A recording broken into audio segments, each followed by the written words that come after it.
শেষ বয়সে আমাকেই ভালোবেসো, সবশেষে তুমি আমারই হয়ো। ফুরিয়ে যাওয়া রঙিন বিকেল শেষে অন্ধকারে তুমি আমার কাছেই ফিরো। সৌন্দর্য সব মলিন হলে তখন তুমি আমার হয়ো। আর কেউ তোমারে না চাইলেও তখন তুমি আমায় চেয়েও। আমার কাছে ফিরো, সবশেষে আমাকেই ভালোবেসো। লেখাটা সুন্দর না? আমার তো খুব ভাল লাগলো। তাই একটু আপনাদেরকেও পড়ে শোনালাম। আমার কণ্ঠটা অতটাও ভালো নয়। তবুও চেষ্টা করলাম। যাই হোক, আর কণ্ঠ তো আল্লাহর দেওয়া দান, তাই না? তো এটা নিয়ে আসলে মন খারাপের কিচ্ছু নেই।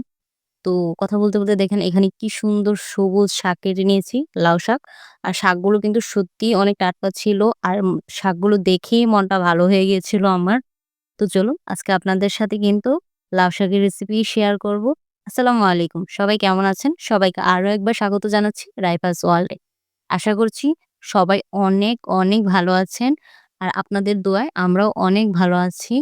আমার ভিডিওগুলো যদি ভালো লাগে লাইক, কমেন্ট এবং শেয়ার করবেন। পাশে থাকবেন সবসময় আশা করব।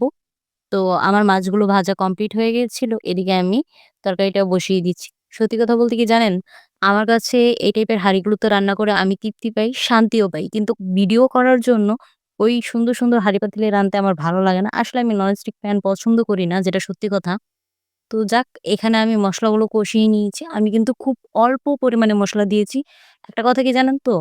শাকের তরকারিতে যত মসলা কম দেওয়া হয়, ততই তার টেস্ট হাজার গুণ বেড়ে যায়।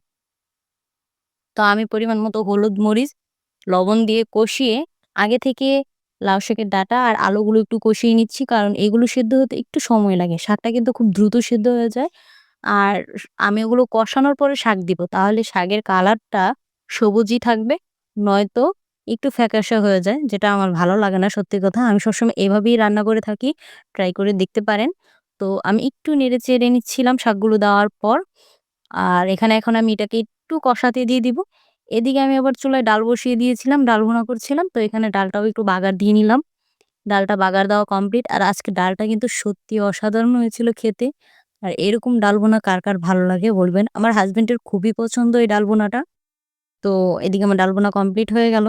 এখন লাউ শাকগুলো কষানো কমপ্লিট হয়ে গেলে আমি এখন এখানে পরিমাণ মতো পানি দিয়ে দিব।